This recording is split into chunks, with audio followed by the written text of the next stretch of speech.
চলতি বছরে 2025-26 শিক্ষাবর্ষের এইচএসসি ও সমমান পরীক্ষায় ফরম পূরণ করে প্রায় 15 লাখ শিক্ষার্থী। তবে গত বৃহস্পতিবার পরীক্ষার প্রথম দিনে অংশগ্রহণ করে 9.5 লাখ শিক্ষার্থী। এর মধ্যে মেয়ে শিক্ষার্থীর সংখ্যাই বেশি। এ নিয়ে ইতিমধ্যে সারা দেশ জুড়েই চলছে নানা তর্ক বিতর্ক।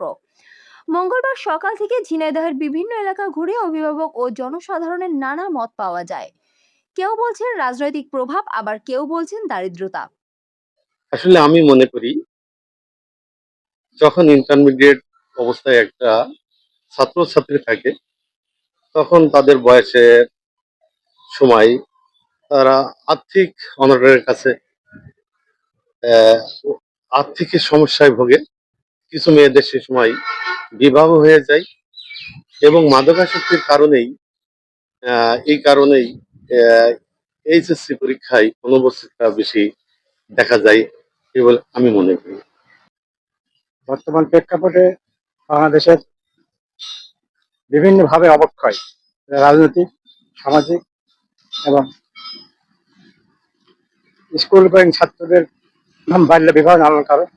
আমার ধারণা যে বর্তমান রাজনৈতিক প্রেক্ষাপটে অনেক গার্জেন তারা শহর থেকে বা গ্রাম থেকে পালিয়ে আছে, তাদের ছেলে পেলে লেখাপড়ার সুযোগ পায়নি, অনেকে পরীক্ষা দিচ্ছে না বা কেউ হয়তো দেওয়ার সুযোগ করতে পারে।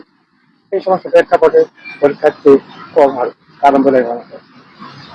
আর মেয়েদের ক্ষেত্রে দেখা যাচ্ছে যে অনেক মেয়েদের বিবাহ হয়ে যাচ্ছে এবং তাদের এই বর্তমান প্রেক্ষাপটে তাদের নিরাপত্তার অভাব, তারা হয়তো আসতে সাহস পাচ্ছে না, যে কারণেও অনেক পরীক্ষার্থী কম হওয়ার আশঙ্কা দেখা যাচ্ছে।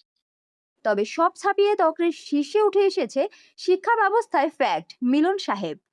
একই সাথে মেয়েদের ক্ষেত্রে বিয়ে হয়ে যাওয়ার ব্যাপারটাও বলছেন কেউ কেউ। শিক্ষা ব্যবস্থা ছিল, সেই শিক্ষা ব্যবস্থার সাথে অনেক কিছু মানুষ ভয় পাচ্ছে, বা যে শিক্ষামন্ত্রী যে বিষয়গুলো রয়েছে সেগুলো নিয়ে মানুষ ভয় পাচ্ছে। ছেলেমেয়েদের ভিতরে একটা উৎকণ্ঠা কাজ করছে যে হয়তো বা আমরা পরীক্ষা দিচ্ছি, এই পরীক্ষায় যে নিয়ম নীতি কিছুদিন আগে দেখা গেল যে পরীক্ষা তারা বাংলাদেশে প্রশ্নপত্র সব একই রকম হয়েছে, এই বিষয় নিয়েও একটা ইয়ে রয়েছে, মতবিরোধ রয়েছে।